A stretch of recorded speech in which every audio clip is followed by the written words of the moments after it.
Michel Roth, chef étoilé du Ritz à Paris, Majoret de France et Bocuse d'Or. Ici, nous avons 3 catégories d'œufs, donc nous allons les casser pour voir un petit peu leur aspect, leurs différences, pour pouvoir les comparer. Voilà. Le jaune est pas très fort en teneur et le blanc c'est un peu liquide. Pas très brillant, je trouve. C'est pas un jaune vif en fait. Par contre, il est bien au milieu. Le blanc est un peu, semble un peu liquide.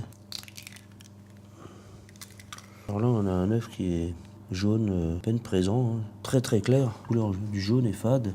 Le blanc, pareil, se sépare assez rapidement.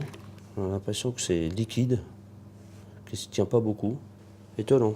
Ça donne pas trop envie, quoi. Donc voilà. Ah oui, ça c'est beau, ça. Ça brille, c'est une jolie couleur. Ça c'est déjà beaucoup plus joli. On a une belle brillance, une belle couleur du jaune. Même le blanc, et bon, il se sépare légèrement, mais il est bien brillant, belle texture.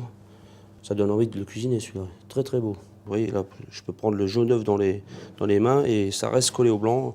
Il n'y a aucun problème, il n'y a pas de fragilité. Alors que je pense qu'avec celui-là, allez là, hop, et ben voilà.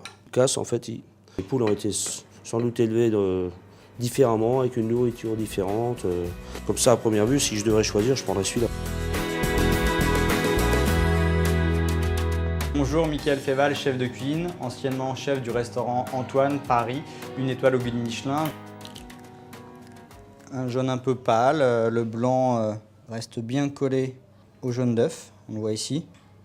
Ce qui est important, hein, c'est ça qui va déterminer la fraîcheur de l'œuf. Moins il est frais, plus le blanc d'œuf va s'étaler et s'éloigner du jaune d'œuf. Alors celui-ci est très très clair. Il me ferait plutôt penser à la couleur d'un œuf de caille, un jaune très pâle.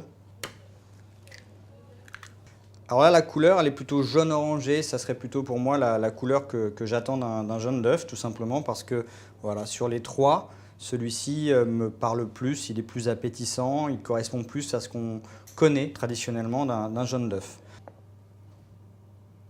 On voit bien, hein, le blanc reste bien accroché.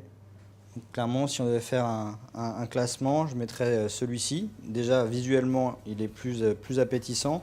Le blanc d'œuf reste bien attaché au jaune.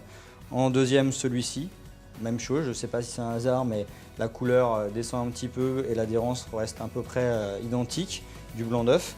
Et en tout dernier, celui-ci, je ne dis pas qu'il n'est pas bon, simplement en termes de couleur de jaune, il est moins appétissant pour ma part, et le blanc d'œuf est moins adhérent aussi.